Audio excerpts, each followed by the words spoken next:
Дякую. Добрий день, шановні колеги.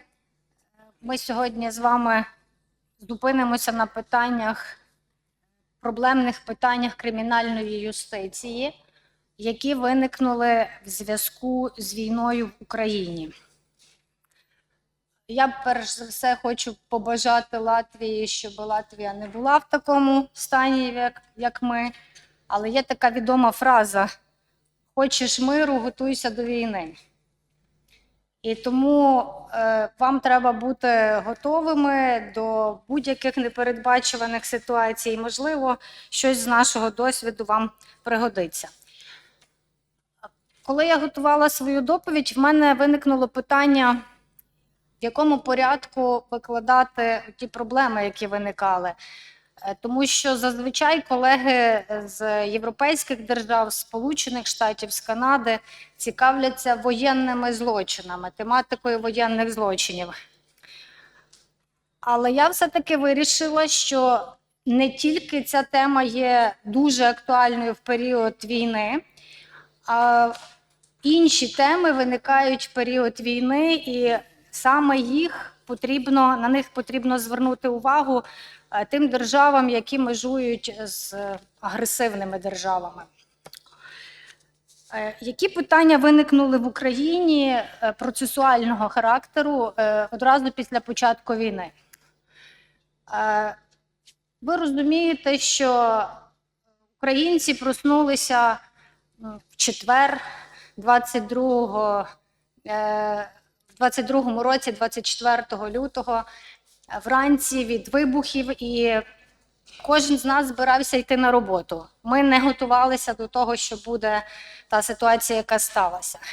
І відповідно, коли російські війська почали заходити на територію південних областей, східних областей України, багато людей кинулись до своїх автомобілів і почали виїжджати на захід держави. Так само зробили частина суддів. Судова система не зупинилася, судова система продовжувала працювати, але не всі судді були на своєму робочому місці. І частина суддів взагалі вже опинилась під окупацією в перший же ж день. І виникнуло питання, хто має продовжувати строки тримання під вартою тих засуджених, які перебувають на території України, підконтрольній території України. Таких випадків було дуже багато, тому що справа може слухатися в Харкові, а засуджений може знаходитися в СІЗО в іншій області, наприклад, на території, яка значно далі від лінії зіткнення. В Харкові, Харків – велике українське місто, там дуже багато районів і там багато суддів, але і там багато суддів виїхали з міста і залишилася невелика кількість суддів. Ну і кінець кінців у нас є, так само як у вас, питання територіальної підсудності. Тобто не будь-який суддя може розглянути справу і продовжити тримання під вартою, а лише суддя, в межах підвідомчості, підсудності якого вчинено відповідний злочин. І вийшла ситуація, що умовно суддя Київського суду продовжував строки тримання під вартою для засудженого, якому мав продовжувати строк суддя Шевченківського суду, умовно. Іншого суду зовсім, але все-таки це суддя продовжував. Тим не менше були складні питання, коли суддя не міг продовжити той строк, тому що суд був на окупованій території, і це взагалі було нереально зробити. За українським законодавством особа, яка тримається під вартою, щодо якої продовжується строк тримання під вартою, обов'язково має бути доставлена в зал засідання, її має бути почуто судом, і тільки тоді продовжено строк тримання під вартою. Це зробити було нереально. Випустити осіб, які тримались під вартою за вбивства, за розбої, мабуть, теж неправильно. І в перші дні війни в екстреному режимі приймався закон внесення змін до Кримінально-процесуального кодексу, але він все рівно приймався в березні місяці, а війна почалась в лютому. До цього часу діяв лист Верховного суду. Тобто Верховний суд взяв на себе відповідальність і написав, що строк тримання під вартою у виключних таких випадках може продовжити будь-який суддя кримінальної юрисдикції або навіть прокурор. Прокуратура у нас не була наділена цими функціями, але це була виключна міра, і нам вдалося втримати систему. Тобто я не заохочую до того, щоб переходити на таку модель, але ви можете врахувати, що в виключних випадках це не обов'язково може бути от ситуації з ковідом чи ще з чимось. От в нас були, тобто такі функції може бути передано комусь іншому. Друге, що у нас виникнуло, таке складне питання. Коли проводяться негласні слідчо-розшукові дії, обов'язково має бути ухвала, дозвіл суду на їх проведення. І коли вже справа приходить в суд, то обов'язково є і протокол негласної слідчої дії, і обов'язково є дозвіл суду на її проведення. Але оці дозволи суду на проведення, ухвали суду, вони зберігалися в режимно-секретних органах, які в Службі безпеки України. І коли почалась війна, коли, наприклад, до Києва почали підступати російські війська, то такі документи було знищено. Вони знищувалися в швидкому режимі, оскільки не треба було, щоб вони потрапили в руки ворогу. І згодом, от зараз, у нас в деяких кримінальних справах просто немає цих ухвал про дозвіл суду на проведення негласних слідчо-розшукових дій. Тому виникає питання, чи допустимий відповідний доказ проведення цієї негласної слідчо-розшукової дії. Наступне питання, яке виникнуло теж в перший же день війни, це передача справ з судів, які окупували. Судді, замість того, щоб вести своє майно, свої речі, реально вивозили справи своїми особистими автомобілями, в якихось простинях вивозили томи справ, особливо кримінальних справ, тому що судді кримінальної юрисдикції дуже чудово розуміють, що буде, якщо не буде справи. І ці справи були, наприклад, з Харкова привезені в сусідню область, в Полтаву. Виникнуло питання, а як їх приймати? Тобто можна написати лист з номерами справ, так, перелік цих справ. Але через автоматизовану систему, бо в Україні через автоматизовану систему це все здійснюється автоматично, таку кількість справ було неможливо прийняти. Їх просто привезли мішками, склали, і працівники іншого регіону місяцями, не тижнями, а місяцями реєстрували ці справи. Багато справ було втрачено.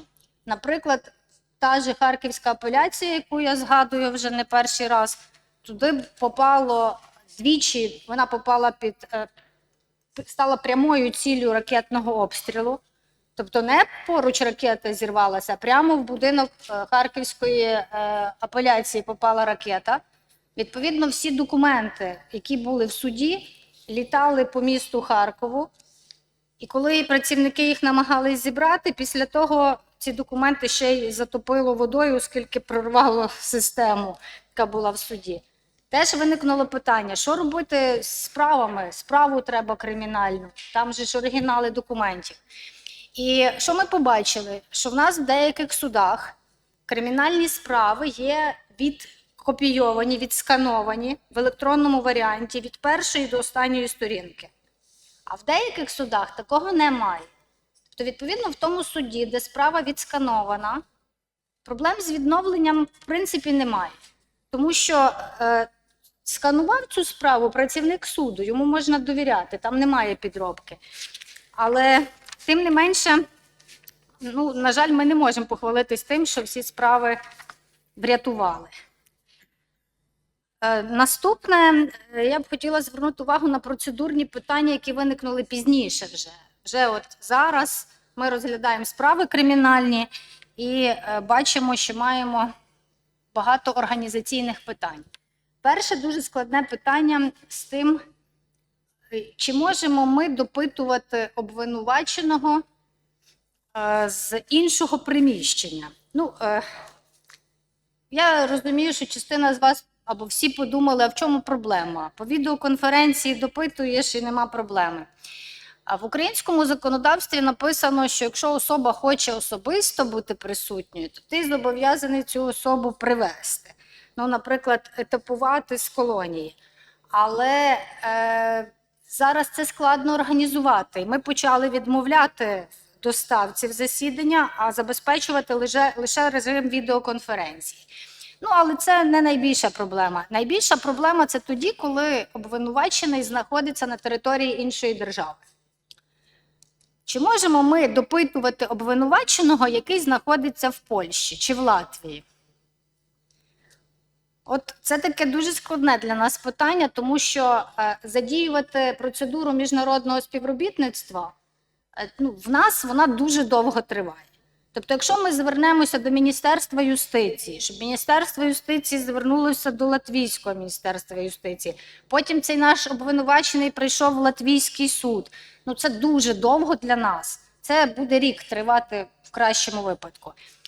А якщо цей обвинувачений просто в квартирі десь отут живе і сам хоче вийти на відеоконференцію, чи можемо ми його допитати? Наразі в Україні переважає думка, що не можемо. І в нас дуже багато справ просто зупинилися в розгляді, тому що особа, навряд чи вона взагалі повернеться в Україну, але питання процедурне, воно лишається. Ще більше процедурне питання, якщо особа знаходиться в Російській Федерації і пише, що хоче прийняти участь, передає ці кореспонденцію якимись засобами, не знаємо якими, ми не можемо організувати жодну форму спілкування з Російською Федерацією. І як з тими особами бути? Тобто багато справ просто поставлені на паузу, в них іде строк давності, але ми нічого не можемо зробити. В частині справ в нас є обвинувачений в Україні, але свідки або потерпілі виїхали за кордон. І виникає те саме питання. Їх ми можемо допитати, якщо вони знаходяться, наприклад, у вас, у Латвії? Особисто моя думка, що якщо свідок чи потерпілий знаходяться на території іншої держави, то ми, в принципі, можемо провести допит. Основне, щоб ми переконалися в особі, що це ця особа. Щоб переконалися в паспортних даних чи якось, щоб вона підтвердила, що це ідентифікувала себе. Але дуже багато моїх колег кажуть, що такої процедури немає в Кримінально-процесуальному кодексі. І, відповідно, не проводять таких допитів в режимі онлайн з іншої держави.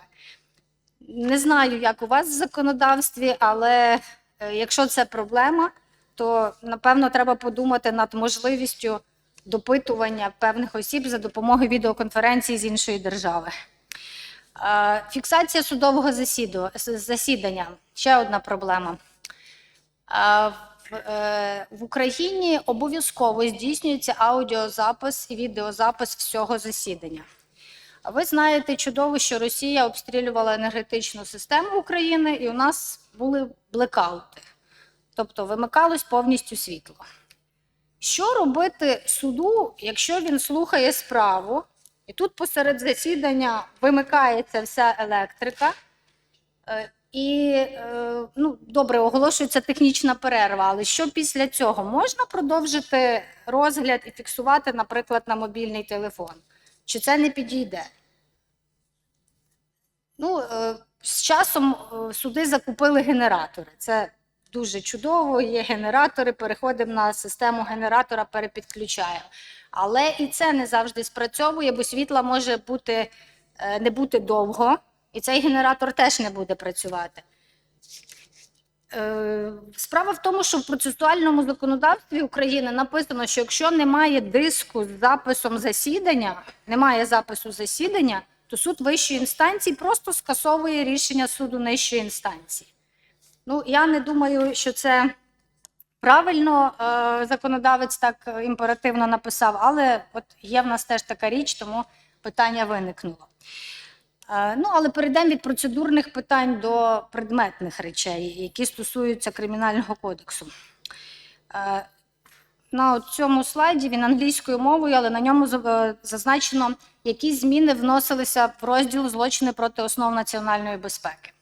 Це розділ, в який було внесено зміни 3 березня 2022 року. Тобто одразу, фактично, після війни Верховна Рада зібралася і внесла зміни в розділ 1 особливої частини Кримінального кодексу. Ключові зміни, які були внесені в цей день, стосувалися доповнення кодексу статтею про колабораціонізм. Зараз на слайді ви бачите взагалі всі зміни, які вносилися. І от зверніть увагу, хронологія внесення змін починається з 2014 року. Спочатку кодекс було доповнено статтею 114 значком 1 «Перешкоджання законній діяльності Збройних сил України». Значить, чому ці зміни вносилися? В 2014 році з західної частини України, із центру України їхала військова техніка на схід для того, щоб відбивати агресію ворога. Частина громадян, які не вірили в те, що буде війна, які, можливо, підтримували Російську Федерацію, не давали рухатися техніці військових. Вони просто лягали на дороги, вставали і не пропускали військових. Таких людей не було багато, але вони все рівно були. І що мали робити військові? Внесли зміни в кодекс, і така діяльність почала розцінюватися як діяльність по перешкоджанню законній діяльності Збройних сил і тягнути кримінальну відповідальність. Зараз ця стаття зазнала суттєвого реформування. Вже ніхто з українців не перешкоджає Збройним силам їхати захищати державу. Навпаки, люди допомагають. Але з'явилась інша опція. В телеграм-каналах, в різних мережах пропонують, як уникнути призову на військову службу. І війна, вона вносить свої постійні зміни, постійно щось якось потрібно реагувати. І от за цією статтею почали, наприклад, кваліфікувати дії осіб, які перешкоджають ТЦК, територіальним комплектувальним центрам, які підпалюють будівлі комплектувальних центрів військових, які підпалюють машини військових, так само інколи кваліфікують за цією статтею. Далі на слайді зазначено, що було внесено посилену відповідальність за державну зраду і диверсію. Йдеться про те, що з'явилася нова кваліфікуюча обтяжуюча ознака вчинення державної зради під час воєнного стану. І наступним зазначено, що з'явилася стаття 111 значком 1 колабораціонізм. Ну, це сама ключова зміна, я на ній зупинюся. Я зазначила зверху на слайді 3 статті, з якими виникнула проблема. Перша стаття 111 державна зрада, 111 значком 1 колабораціонізм і 111 значком 2 пособництво державі-агресору. Законодавець, напевно, не бажаючи того, створив велику проблему для юристів. Всі криміналісти не знали, як кваліфікувати такі дії. В чому проблема з тим, що з'явилася стаття? Вийшло так, що частина діянь, які були держзрадою, стали колабораціонізмом. Тобто відповідальність фактично пом'якшилася. Частина діянь, які не були злочинами, стали криміналізованими, теж стали колабораціонізмом. Стаття про колабораціонізм є одною з найбільших в Кримінальному кодексі. В ній 8 частин, вона дуже об'ємна. І насправді не кожен науковець до сих пір розуміє, як вона співвідноситься з державною зрадою. І Верховного суду виникнуло завдання, як розтлумачити, як ця норма діє. В принципі, ми могли самоусунутися, але ж вся правнича спільнота, правоохоронні органи в першу чергу не знали, що робити, за якою статтею кваліфікувати. І ми вирішили касаційним судом зібратися, обговорити напрямок для кваліфікації і все-таки за відсутності рішень Верховного суду, тому що ми фактично можемо висловлюватись тільки в рішеннях суду, так само, ну, напевно, як у вас, ми почали проводити з суддями і з правоохоронними органами дискусії, бесіди і так далі. В березні місяці, тобто в березні прийнята ця стаття, в березні я і мої колеги зібрались на зустріч, обговорили, як ми бачимо можливість застосування цієї статті, і проводили онлайн-наради з суддями апеляційних судів. Тоді проводили регіональні наради, бо тому що треба було їхати, розказувати людям, що робити, як кваліфікувати. Ну, але самим дієвим методом спілкування з судами нижчих інстанцій і з правоохоронцями став науковий метод написання статті.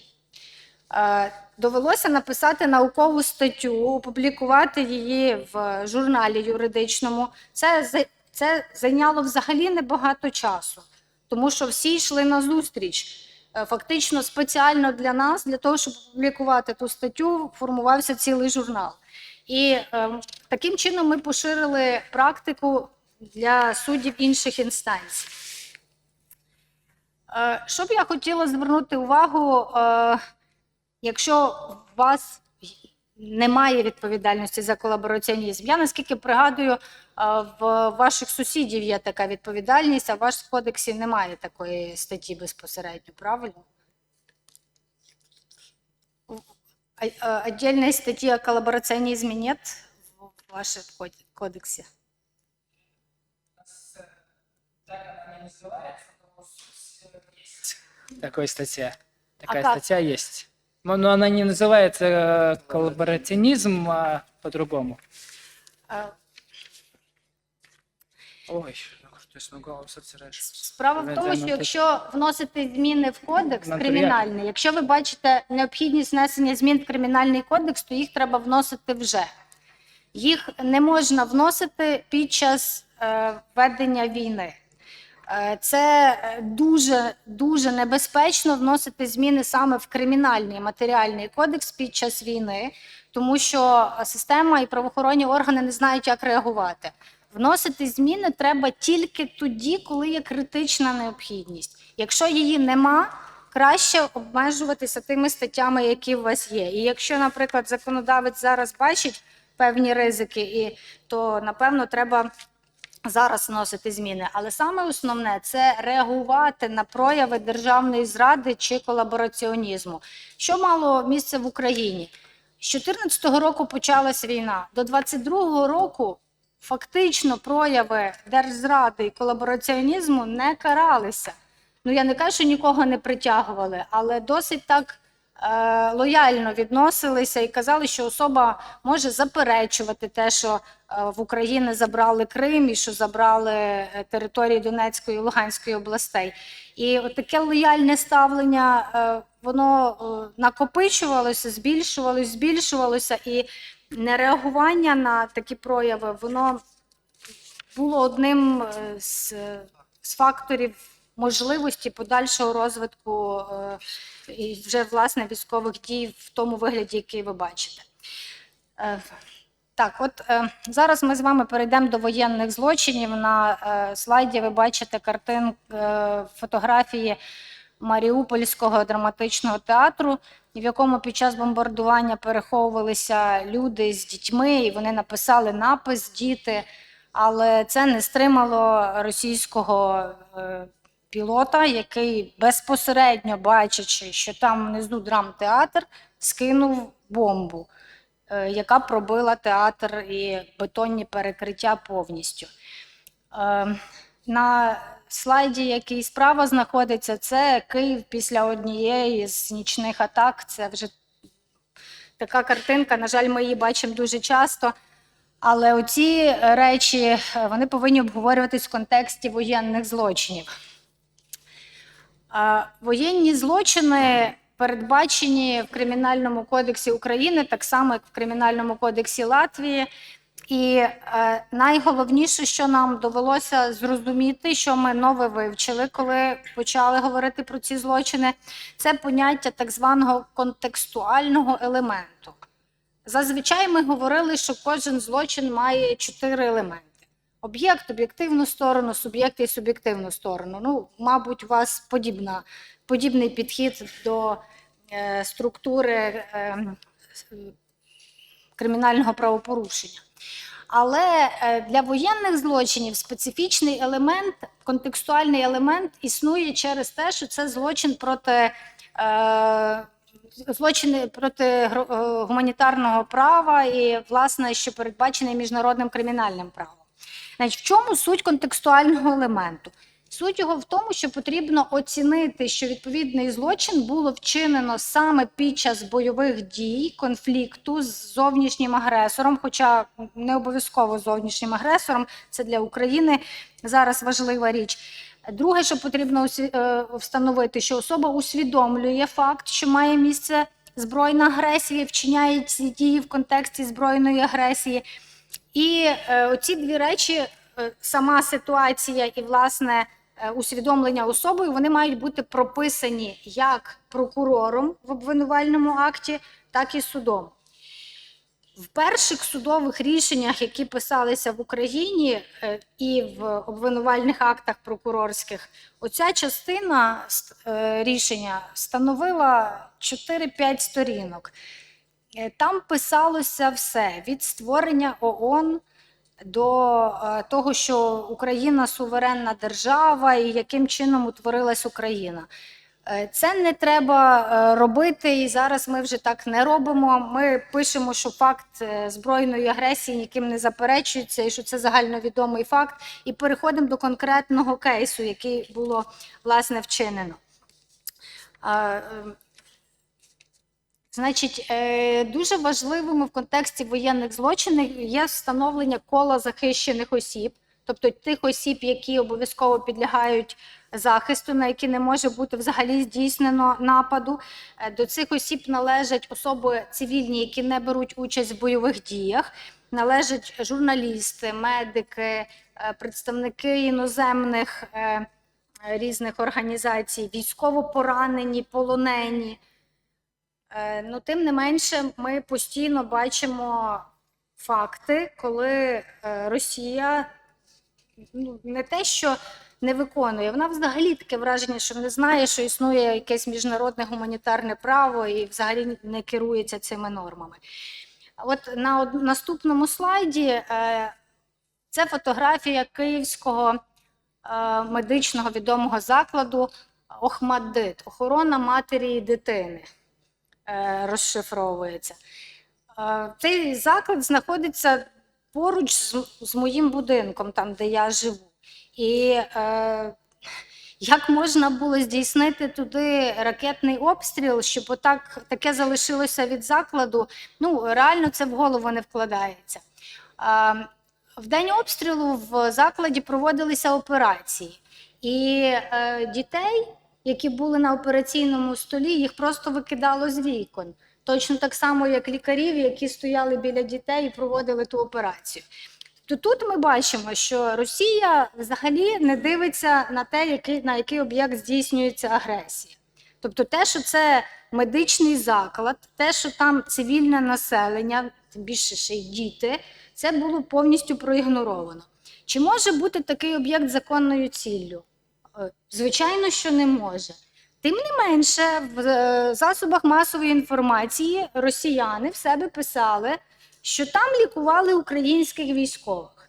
Ну, так можна будь-що виправдовувати, ну, але ж має бути хоч мінімальне якесь підтвердження. Там нікого з військових просто апріорі не могло бути.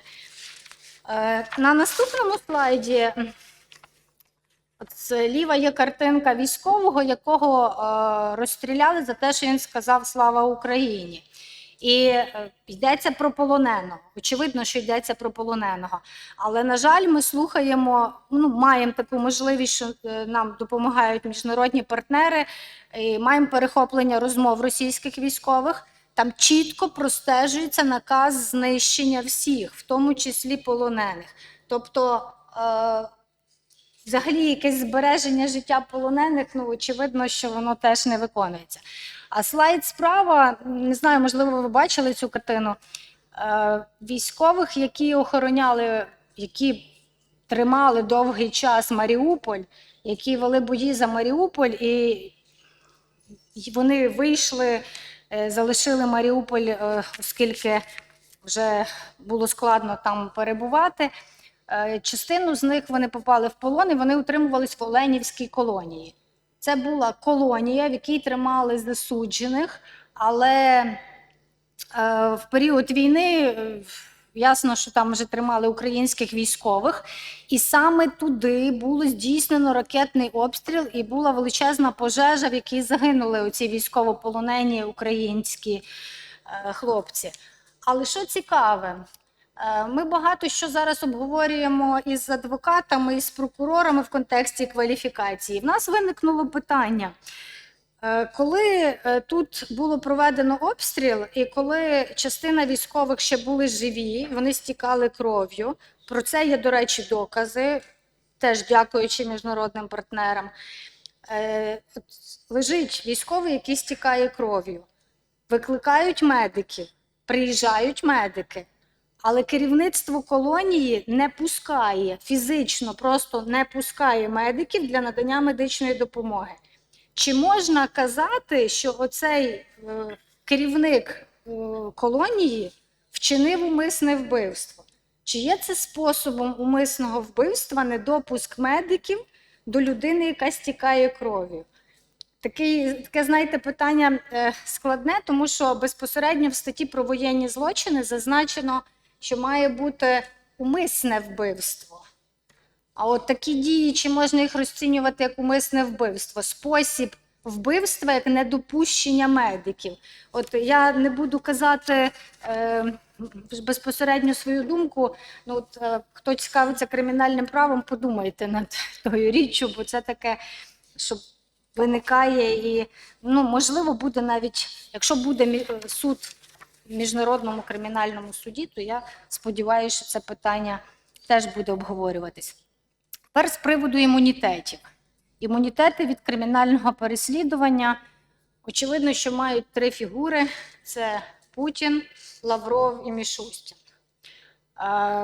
Це загальновідомі норми міжнародного гуманітарного права і взагалі постулати міжнародного права.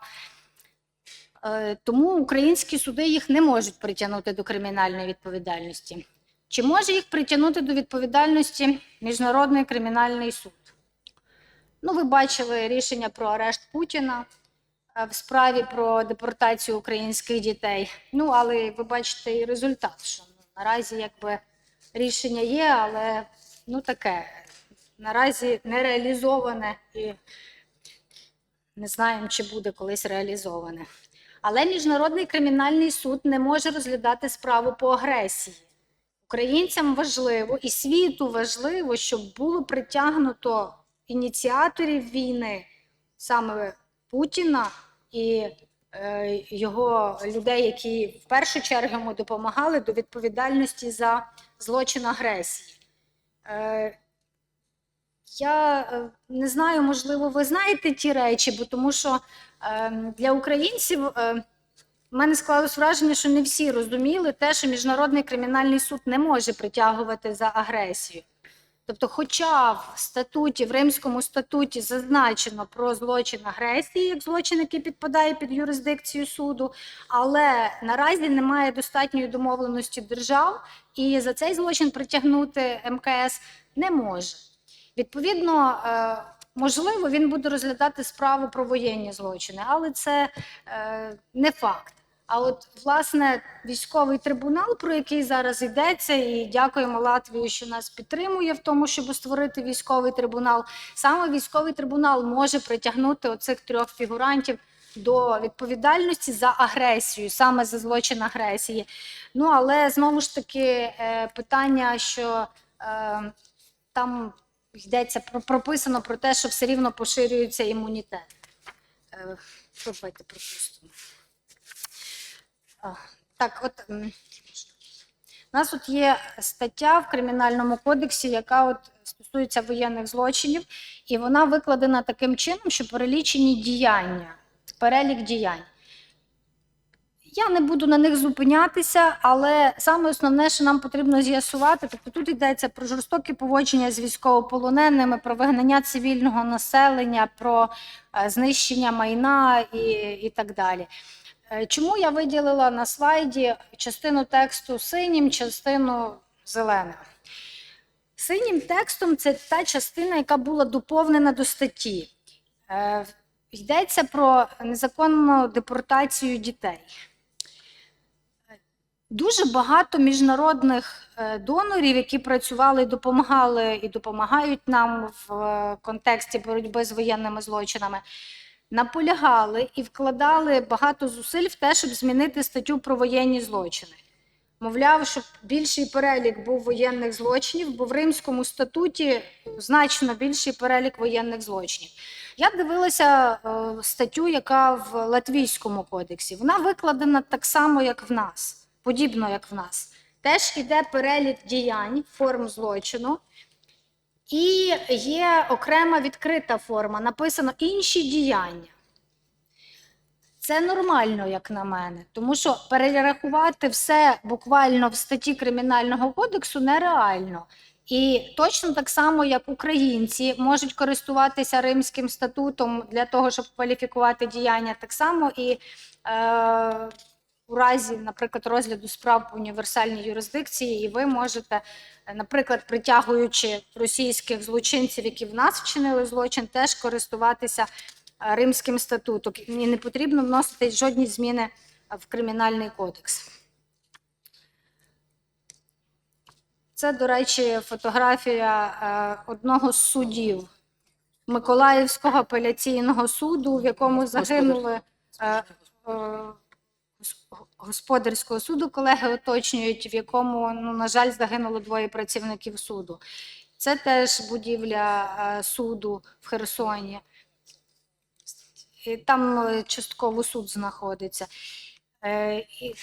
Тепер перейдемо з вами до питання про командну відповідальність. Дуже важливе питання, тому що нам важливо не притягнути рядового російського воєнного до відповідальності, а притягнути командирів, які дають таку вказівку.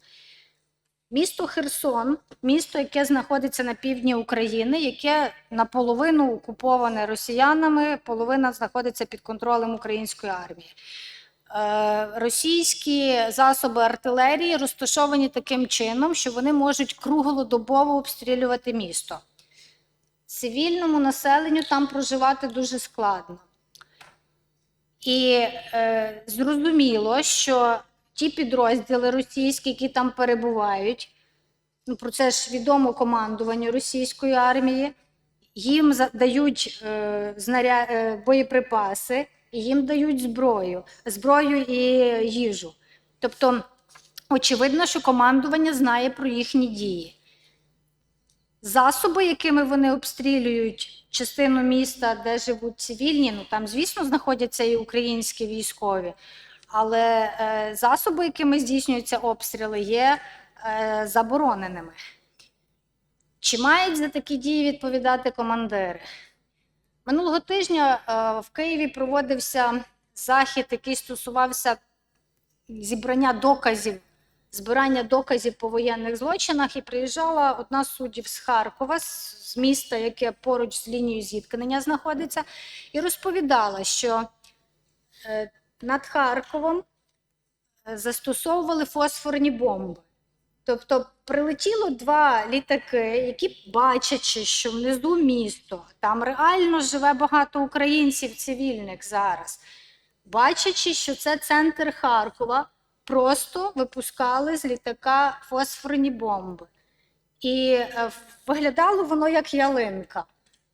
От як новорічна ялинка, так все світилося, і всі люди, кому на тіло попадали ці залишки з бомби, то, звісно, воно горіло все на людях. І один з літаків був збитий українською армією, і обидва пілоти загинули, а другий літак, один пілот загинув, а другого взяли в полон. І коли суддя його допитувала, то вона запиталася його, а навіщо ти це робиш? Ти ж бачиш, що це місто, ти ж військовий, йди, ведеш бойові дії, воюй з військовими, а не з цивільним населенням. І він відповів, в мене є вказівка, мені байдуже. Тобто він усвідомлював той факт, що він скидає фосфорні бомби на звичайних жителів. І абсолютно не відчував ніякого порушення в цьому. Ну, але це однозначно воєнний злочин. Чому нам ще важлива командна відповідальність? Коли здійснюється дальній обстріл з ракет, то наказ на підйом авіації дальньої дає безпосередньо президент Російської Федерації. Там є чітка вертикаль, наші служби вже встановили, як передається наказ від кого і до кого. І тому, в принципі, кожен обстріл з дальньої артилерії з застосуванням ракет – це відповідальність вертикалі, яка дає оці всі дозволи. За того українці працюють над питанням командної відповідальності і переконують, що така відповідальність повинна і що вона бути, і що вона є. Так, я трошки пропущу, перейду до злочину екоциду, бо теж цікаві речі в кримінально-правовому плані є. Ну, які самі такі основні прояви екоциду спадають на думку? Перше, що я написала, це так зване джерело нейтронів в Харкові. Йдеться про ядерну установку в місті Харкові. Вона захищена під саркофагом, але, в принципі, в будь-який момент, враховуючи кількість обстрілів, вона може бути зруйнована. І тоді наслідки можуть бути дуже непоправними. Наступне, що я написала, траєкторія ракет над атомними станціями. Я зараз не маю цих слайдів, але в нас є спеціальні дослідження. І росіяни для того, щоб українці не збили ракети, спеціально їх запускають траєкторію над атомними станціями. Українці тоді не можуть збивати, а ракета пролітає значно більший шлях і може там здійснювати повороти, де їм там вигідно. Був приліт в саркофаг Чорнобильської атомної станції, причому, що це пряме влучання, це чітко встановлено, яким дроном це зроблено, як він попав туди. І ви ж розумієте, що означає зруйнувати саркофаг над Чорнобильською станцією. Підрив Каховської гідроелектростанції, підрив Оскільської гідроелектростанції. Я вже не кажу про заповідники, які повністю згоріли і знищені. І якщо дивитись на фотографії сходу України, там на деревах немає листя, там тільки стоять стовбури. І про вплив на екологію страшно й думати. Але я хотіла з вами обговорити кілька речей, які стосуються підриву Каховської гідроелектростанції. Ви, мабуть, бачили ті фотографії, в мене десь на слайді потім є фото, здається. Але суть така, Каховська гідроелектростанція – це найбільша гідроелектростанція, яка є останньою сходинкою в Дніпровському каскаді річки Дніпро. Вона забезпечувала зрошення Херсонської, Миколаївської областей. Вона забезпечувала водою ці області, і Крим. Сама Каховська ГЕС знаходилася на висоті 30 метрів. І вона була спроєктована так, щоб витримати удар 3 авіабомбами. Тобто вона мала досить серйозну потужність. 3 авіабомби – це дійсно сильна станція була. Ця станція ще використовувалася для охолодження Запорізької атомної станції. Тобто не тільки свою функцію виконувала як гідроелектростанція, а ще й для охолодження іншої АЕС, атомної станції використовувалася. У 23-му році росіяни вночі підірвали станцію, і рівень річки Дніпро змінився одночасно на 11 метрів. Буквально за 2 години всю Каховську станцію було знищено. Вона просто поплила Дніпром. Але крім того, що вона поплила Дніпром, було затоплено величезні території. Було затоплено 46 населених пунктів Херсонської області, ще більше 10 населених пунктів Миколаївської області. На слайді зазначено 55 тисяч гектарів лісу, 1300 гектарів сільськогосподарських угідь. Загинули люди, загинуло 35 цивільних людей, ще багато залишились, зникнули безвісти 24 особи, але це не остаточна цифра. І тепер виникає питання, як кваліфікувати такі дії. Те, що повністю всі будинки під дахи були в воді, і так і залишилося, воно все просто зруйнувалося і поплило в Чорне море, це ми розуміємо. Те, що загинули тварини і рослинний світ, це теж очевидно. Наразі кваліфікація проводиться за 438 статтею, це воєнний злочин, і 442 це екоцид, власне. Але от яким чином ми доводимо, що є ці склади злочинів? В протоколі першому, в статті 56 до Женевських конвенцій, зазначено, що дамби, греблі ніколи не можуть стати об'єктом воєнного нападу. Тобто навіть в тих випадках, коли є дійсно військова вигода, в даному випадку росіяни намагалися зупинити наступ української армії, то знищення дамб чи гребель є недопустимим. Тому тут, чітко слідуючи по Женевських конвенціях, є воєнний злочин. З приводу екоциду ситуація складніша, тому що потрібно провести екологічну експертизу.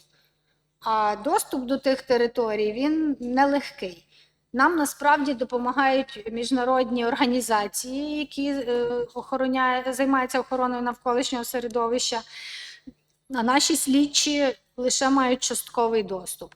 Але в Кримінальному кодексі України зазначено, що екоцид має місце тоді, коли дії могли спричинити екологічну катастрофу. І обсяг цієї екологічної катастрофи, як його міряти? Я особисто схиляюсь до того, що якщо має місце масове знищення рослинності і тваринного світу, це, напевно, речі, які очевидні для всіх.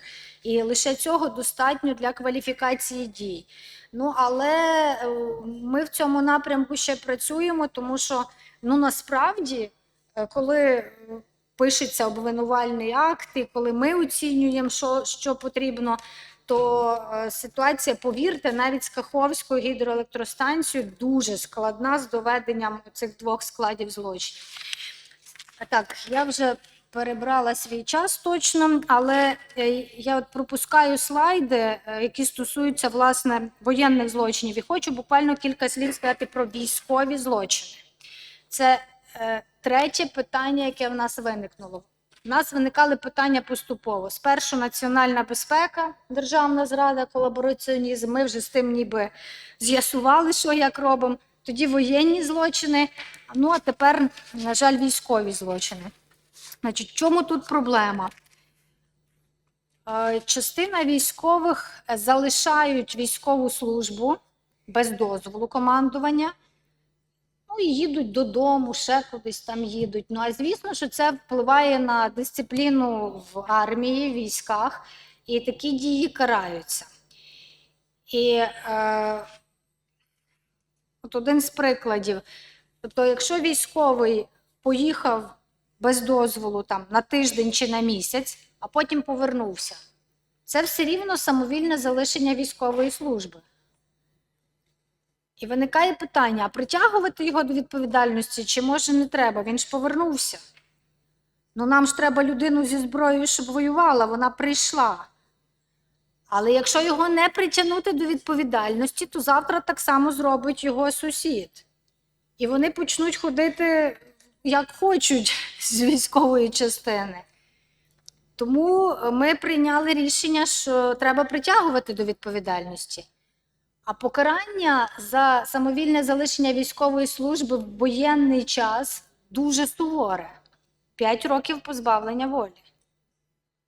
І знову ж таки доцільність виникнула. Верховна Рада внесла зміни в Кодекс кримінальний, і було двічі запроваджено декриміналізацію, ну, часткове звільнення від відповідальності. Тобто сказали, що от за певні дії ми пробачає держава, але от вже далі не вчиняйте таких дій. Тому це такі дуже чутливі речі, і ну, нам досить складно з ними зараз, скажімо так, приймати рішення. Ми бачимо, коли ти в засіданні, ти спілкуєшся з військовим, і він каже: я ж пішов захищати державу в перші дні війни. Ну, так сталося, що я поїхав додому і там не був скільки часу. І от у нас була справа, що із-за того, що двоє військових залишили позиції, росіяни змогли зайти і оточити іншу частину військових, і їх просто розстріляли.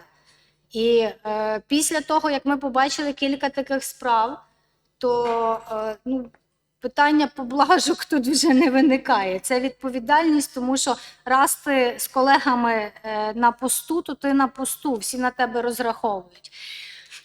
І ще одне дуже таке питання, яке треба, щоб ви почули, воно стосується призову за мобілізацію. Україна, бачачи ситуацію з 2014 року, все-таки не повністю відновила, скажімо так, перелік військовозобов'язаних осіб. Тобто цей процес у нас якось досить складно йшов. І вийшло так, що зараз потрібно призивати людей на службу, ну, а частина з них отримує повістки, а частина не хоче їх отримувати. Яким чином цю повістку надсилати? Чи можна її в електронному вигляді надсилати, чи там в поштовому вигляді? От це питання важливе, тому що безпосередньо через повідомлення особи повісткою з цього моменту починається, якщо особа не з'явилась в центр комплектування, то з цього моменту починається кримінальна відповідальність. Ну, але ми маємо дуже велику справу на розгляді в Верховному суді, яка стосується права на альтернативну невійськову службу вірян різних конфесій. Я не знаю, яке співвідношення релігійних громад в Латвії. Ну, в Україні більшість громадян православні, ну, але є і католики, і греко-католики, але є і протестанти. Є люди, які адвентисти сьомого дня чи свідки Єгови, ну, різні віросповідання. У нас виникнула ситуація, що деякі віряни кажуть, що вони не можуть брати зброю до рук, оскільки це суперечить їхній релігії. В першій справі, яку ми розглядали, там, ну, так склалося, що 3 справи, які ми розглядали, всіх 3 я була в складі колегії. Ну, але одна зі справ. Там людина, адвентист сьомого дня. Йому пропонували бути зв'язківцем. Тобто не казали виконувати роботу, яка пов'язана з носінням зброї. Він відмовився, сказав, що його релігійні переконання цього не дозволяють. А зараз ми маємо справу по свідку Єгови, якому пропонували бути медиком. Причому, що раніше в армії він був саме особою медичного, ну, яка медичну допомогу надавала, санінспектором. Він відмовився і теж сказав, що це суперечить його релігійним переконанням. Дуже складне рішення для нас, тому що ми свідомі, що ця справа, ну, вона вже є таке питання на розгляді Конституційного суду України і точно буде на розгляді Європейського суду з прав людини.